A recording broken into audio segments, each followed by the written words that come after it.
Chers amis, bonjour et bienvenue dans cette petite vidéo dans laquelle on va parler de l'impact du coronavirus sur nos business. Je vais vous parler notamment du point de vue du gros import, mais toutes les personnes qui font du dropshipping, du petit, j'ai envie de dire entre guillemets, vont être aussi indirectement impactées avec une augmentation des prix, une difficulté à trouver des produits, difficulté à stocker, etc. Donc je vais tout détailler point par point, ma vision sur le sujet.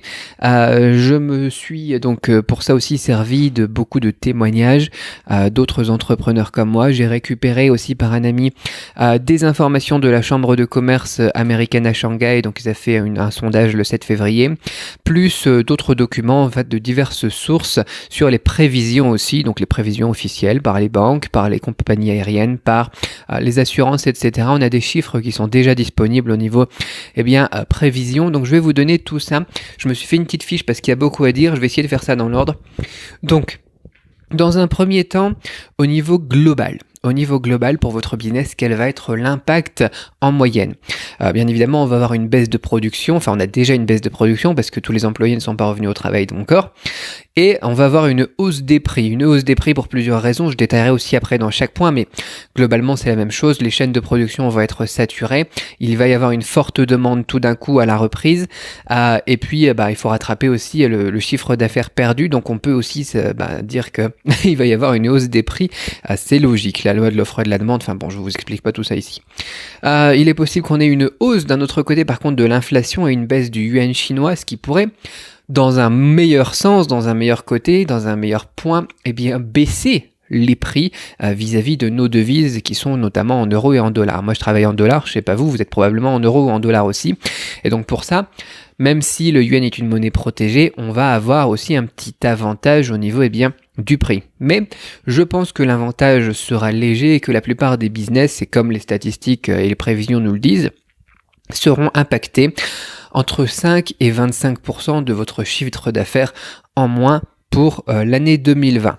Voilà ce que je pense. Mais après, ça va dépendre aussi beaucoup de votre marketing, de la manière dont vous travaillez aussi. L'idée, et la plupart des entrepreneurs avec qui j'ai parlé, c'est pas d'aller sourcer en Europe ou n'importe quoi. Non, c'est tout simplement de prévoir ça et puis pourquoi pas bosser un petit peu du coup plus sur la stratégie et le marketing. La plupart des entrepreneurs avec qui j'ai parlé ne vont pas abandonner la Chine comme fournisseur et je comprends très bien pourquoi aussi. Enfin bon, ça dépend. Après, si vous êtes dans le dropshipping, que vous faites des trucs plus petits ou du one shot, peut-être que c'est intéressant de changer de fournisseur parce que déjà à la base vous faisiez pas quelque chose de très propre, donc ça c'est possible. Bon, quoi qu'il en soit, on va parler des choses dans l'ordre, on va le faire dans l'ordre logique de la chose, c'est-à-dire on va parler des matières premières, des usines, du transport maritime et puis on terminera par le stockage, les entrepôts. Voilà. Donc, qu'est-ce que j'ai noté sur les matières premières? Donc, les matières premières, bien évidemment, en ce moment, on n'a pas de main-d'œuvre. Du coup, le prix des métaux et le prix de la main-d'œuvre va augmenter et puis tout simplement la production n'est pas là. Donc, pas mal de choses vont être impactées, notamment dans le domaine de l'électrique et de l'électronique. Pour ceux qui travaillent aussi, je sais qu'il y en a beaucoup qui travaillent comme moi aussi sur de l'électronique, dans tout ce qui est clé USB, tablettes, etc. Et à chaque fois, on a des composants qui suivent un cours, notamment comme la mémoire flash, par exemple, et le cours de la mémoire flash risque d'exploser. Donc ici on a plus un problème de main d'œuvre. Premier problème, la main d'œuvre. Deuxième problème au niveau des matières premières, ça va être tout simplement la demande, l'augmentation de la demande pour certains produits. Il y en a un qui m'intéresse particulièrement, mais bon, je vous en parlerai après. Les produits basés donc sur le latex, sur l'éthanol comme les gels hydroalcooliques, le latex pour les gants bien évidemment, tout ce qui vient donc au niveau des masques, si par exemple vous avez de l'acide acétique dans certains de vos produits quand on en a besoin, ça va devenir tout ça plus cher bien évidemment, ça c'est la loi de la demande. Donc problème de main d'œuvre, problème de demande, ces produits-là vont être particulièrement impacté. Au niveau de la demande aussi, on va avoir un autre impact pour tout le monde cette fois-ci, c'est le délai de production. Délais de production qui sont habituellement de 25 jours pour se placer sur une ligne de production, en moyenne on va dire. Là, vous pouvez compter 10 jours, 15 jours en plus, 20 jours peut-être en plus, c'est tout à fait probable parce que les lignes de production vont être tout simplement un petit peu saturées. Et puis ça dépendra aussi de la taille de votre commande, bien évidemment. Les gros clients et les vieux clients passent d'abord. C'est comme ça à chaque crise. Et puis donc augmentation des prix, bien évidemment, à cause de la demande. Vous pouvez vous attendre à 2 ou 3% supplémentaires. Donc sur en tout cas le court terme, quand les usines commenceront à reprendre leur activité. C'est à compter aussi dans votre marge. Je sais qu'il y en a beaucoup qui veulent faire des prix bas. Moi, j'ai toujours recommandé d'avoir une marge à au moins 20-25% quand on fait de gros imports et à 70% quand on fait du drop. Si vous aviez des marges basses, ça risque de tuer votre business. Donc là, encore une fois, réfléchissez à votre stratégie, à votre marketing sur comment est-ce que vous pouvez travailler autrement. Parce que là, sinon, ça va être la fin de votre business et ça serait pas top. Ensuite, je voulais parler d'une matière première, moi, qui m'intéresse particulièrement et qui m'embête depuis 2009-2010, c'est le coton. Le coton, vous savez que moi j'ai fait énormément de t-shirts, enfin je sais pas si vous le savez, on s'en fout. Du jean aussi, donc pour la grande distribution française, des choses comme ça. J'ai travaillé sur des produits comme ça. Le coton, déjà c'était compliqué à l'époque, enfin il y a une petite dizaine d'années, parce que le coton, on le faisait de moins en moins produire en Chine, sauf le coton bio, éventuellement dans le nord de la Chine. Maintenant, on importe le coton d'Inde. Le problème avec l'Inde, c'est qu'ils ont arrêté, tout simplement, le trade, l'échange de coton, la vente de coton avec la Chine à cause du virus. Du coup, les stocks vont vite s'épuiser, on va avoir une hausse des prix, on va avoir un pic de hausse de prix dans tous les pays avoisinants aussi, et un problème justement de gestion de stock aussi. Donc pour tous ceux qui sont dans le t-shirt, dans le jean, dans ce genre de produits qui se vendent très très bien, vous allez être impacté. Mais du coup aussi, probablement pour les gens qui font du POD ou qui font de la sérigraphie sur des t-shirts qu'ils achètent chez des importateurs français, tu vois, ou des importateurs européens qui ont des stocks, tu vois, ce sont des gens qui font des commandes de millions de t-shirts et puis en plus suite qui les revendent comme des grossistes en Europe. Les prix risquent aussi là d'augmenter, malheureusement. Bon voilà, le coton, moi ça a toujours été un problème pour moi et c'est pas facile de faire produire au Bangladesh et tout ça. Enfin bon voilà, peu importe. J'aime pas trop le Bangladesh pour la manière dont ils remplissent mes conteneurs. Enfin bon. Quoi qu'il en soit, voilà pour les matières premières. Au niveau donc des usines maintenant sur place pour la production, qu'est-ce qu'on peut dire là-dessus ? Déjà, la première chose à noter, c'est que la plupart des usines restent fermées pour le moment. Du coup, impact, là, il n'y a pas de doute sur l'impact que ça va avoir ou que ça a déjà justement ces jours-ci. La plupart des usines qui ouvrent et des business qui commencent à reprendre sont les business essentiels. Là, par exemple, j'ai une amie qui travaille pour China Telecom, elle a recommencé à bosser hier. Ceux qui peuvent, font du télétravail, mais ça bosse un petit peu au ralenti. D'ailleurs, pour China Telecom et compagnie, l'implémentation de la 5G en Chine va être aussi impactée. Donc, les usines, ça reprend petit à petit, mais comme on a des limitations au niveau des voyages, au niveau des quarantaines, etc., beaucoup de travailleurs, beaucoup de main-d'œuvre, tout simplement, ne peut pas se rendre sur les usines et donc ça va repartir, mais très doucement. Et on ne sait pas encore quand est-ce que ça va finir. On ne sait même pas encore si on a passé le pic de l'épidémie, etc. Donc compliqué. Donc dans les usines, on met en place des protocoles. Ceux qui peuvent faire du télétravail, comme nos designers, les trucs comme ça, ils restent à la maison et ils travaillent depuis chez eux. Ceux qui doivent venir, on leur fait porter des masques. Beaucoup mettent en place aussi un système de check de température 2 fois par jour.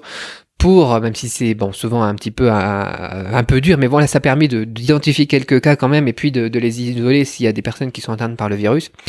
Mais bon, vous voyez que ça va être, on va avoir un impact aussi au niveau des usines pour les productions. Ensuite, une fois que la production est faite, avec du retard et un prix supplémentaire, une petite commission supplémentaire, on arrive au niveau du freight, au niveau du transitaire. Très important, je vous ai toujours parlé des transitaires. Je vous invite à bosser avec des transitaires, à pas faire ça tout seul. Ça a jamais été aussi vrai. On a besoin d'un partenaire dans ce genre de situation là parce que c'est vraiment compliqué. Donc, beaucoup de bateaux sont actuellement bloqués au port. Je sais pas si vous savez, mais je sais pas si vous savez, mais donc beaucoup de bateaux sont actuellement bloqués au port et du coup on peut s'attendre à des délais maritimes. Qu'est-ce qu'on a d'autre au niveau du transport ? Ouais, beaucoup de choses importantes. Moi, je travaille beaucoup avec des usines qui sont sur l'intérieur de la Chine aussi, parce que souvent c'est moins cher, même en payant la traction derrière. La traction derrière, c'est quoi ? C'est quand tu mets le conteneur sur un camion, tout simplement. C'est plus possible, beaucoup de routes sont fermées tout simplement à l'intérieur de la Chine et donc sur les grands axes entre les grandes villes, Pékin, Tianjin, des trucs comme ça. Du coup, le transport routier n'est techniquement plus vraiment possible. Par contre, le transport ferroviaire fonctionne aussi. Donc, il fonctionne toujours. Ce que je vous recommande de faire si vous devez tracter des produits depuis des usines du centre de la Chine vers votre port, vers Ningbo, vers, je sais pas, moi, Tianjin, vers Canton, Shenzhen et compagnie là-bas, eh bien, ce qu'il faut faire, ce sera une traction par du ferroviaire. Le problème qu'on a, c'est que tout le monde va vouloir faire du ferroviaire et du coup, ça va être un petit peu compliqué au niveau des tarifications et au niveau des délais pour être mis sur le train tout simplement. Donc, à prendre en compte aussi pour le freight. Ce que je vous recommande vraiment encore une fois, c'est de faire souvent on travaille en FOB avec les fournisseurs.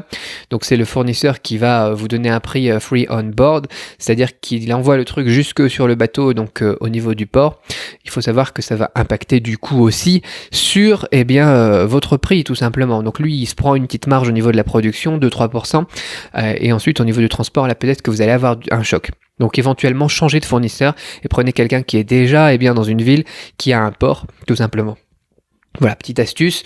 Moi, ça a toujours été une de mes meilleures astuces pour trouver des meilleurs prix, de ne pas bosser justement avec des fournisseurs qui étaient sur la côte, et ça me revenait moins cher donc en payant l'attraction tout simplement. Donc ça, c'est quelque chose que j'ai souvent fait. Là, c'est quelque chose que je vais moins faire parce que le prix Ex-Works, donc le prix à la sortie d'usine sera peut-être un petit peu plus intéressant, mais du coup, j'aurais du mal à faire partir ensuite voyager ma marchandise à l'intérieur de la Chine. Bon voilà, ça c'est pour l'intérieur de la Chine. Ensuite, quand vous voulez donc faire du LCL ou du transport de conteneurs de la Chine jusqu'à l'Europe, là vraiment, appuyez-vous sur votre transitaire. Appuyez-vous sur votre transitaire, c'est la meilleure chose à faire. Sinon, vous allez galérer. Ça va être compliqué. Ensuite, on arrive en Europe et beaucoup font du stock tout simplement. Et là, on a plusieurs choses à dire. Donc le stock, on va avoir des problèmes au niveau du stock parce que pas mal de gens ont déjà commencé à faire des stocks et à bloquer des places dans les entrepôts parce que le problème de la Chine actuellement et le coronavirus, c'est pas prêt d'être fini non plus. Et une des solutions pour être plus réactif, si vous avez un produit qui est possible de stocker, vous travaillez pas forcément sur Brief. Moi, je travaille beaucoup sur Brief, donc moi ça m'impacte pas trop, mais pas mal de gens travaillent avec des stocks qui relivrent après sur Amazon, qui relivrent à des magasins. Enfin, je sais pas ce que vous faites vous. Là, les stocks vont être beaucoup occupés justement par la plupart des personnes qui sont prévoyantes et je vous recommande justement de réserver tout de suite des places dans les entrepôts pour stocker votre marchandise et ne pas avoir de soucis parce qu'à partir du moment où vous pouvez commencer à stocker un petit peu de marchandises, ça va tout de suite être plus facile. Donc les commandes sur Brief, notamment moi, je suis fortement impacté, mais pour le stock, vous avez encore une possibilité de gagner une longueur d'avance de ce côté-là. Il y aura rapidement plus de place dans les stocks en Europe. Donc profitez-en pour réserver ça tout de suite et puis voir si vous avez possibilité, même si vous sourcez ailleurs, tu vois. Beaucoup de gens se disent ouais c'est bon, j'arrête, je vais travailler avec des fournisseurs européens maintenant, des trucs comme ça. Mais ils pensent pas à cette question du stock. Les stocks vont être rapidement saturés et le prix du stockage risque là aussi d'augmenter. Donc voilà l'impact que ça va avoir. C'est un impact qui n'est pas léger. Beaucoup d'entreprises avec lesquelles je bosse et puis beaucoup d'entreprises américaines, beaucoup d'entreprises que j'ai vues dans les statistiques que j'ai évoquées avec vous, jugent qu'il va y avoir un impact d'environ, je crois que c'était 16% sur leur chiffre d'affaires, avec des chiffres variant entre 0 et plus de 20%. C'est quelque chose qui c'est une situation de crise, il faut savoir y faire face. La sélection de vos fournisseurs plus votre marketing n'a jamais été aussi important, n'ont jamais été aussi important si vous voulez avoir un business qui tient sur le long terme. Moi je reste serein, ça fait une dizaine d'années que je fais ça, voilà, j'ai commencé, c'était avec la grippe A, et on s'en sort, il y a des situations, il y a des hauts, il y a des bas, mais il faut être pareil à ça, il faut avoir des process pour la sélection des fournisseurs, vous avez le lien dans la description qui vous détaille un truc que je vous ai préparé là-dessus, et des process aussi pour la gestion des crises, pour la gestion des budgets, pour la gestion des stocks. Enfin voilà, il faut se préparer à toutes ces situations. Donc moi, ce que je vous recommande maintenant, c'est de bien travailler sur la sélection de vos fournisseurs et sur votre marketing, voir comment est-ce que vous allez pouvoir réduire l'impact, ces fameux 15-16% de chiffre d'affaires en moins sur 2020. C'est le moment d'y réfléchir pendant que c'est encore lent à redémarrer. C'est le bon moment pour réfléchir à tout ça. Voilà, vous avez le lien dans la description notamment pour la sélection des fournisseurs, être sûr de trouver des bons fournisseurs. Je vous ai donné une autre astuce aussi sur le problème de traction qu'on aura au niveau des transports routiers en Chine. Et après, il y a aussi beaucoup beaucoup de choses auxquelles il faut que vous réfléchissiez vous. Si vous avez des questions, laissez-les dans les commentaires. Je peux en discuter aussi avec vous avec plaisir. C'est une situation difficile qui risque de tuer pas mal de business, d'entrepreneurs français, d'entrepreneurs qui me suivent. Et du coup, voilà, si je peux vous aider aussi de ce côté-là, ça sera avec plaisir. Voilà, on se retrouve dans l'espace commentaires et à très vite pour une autre vidéo. Bye bye.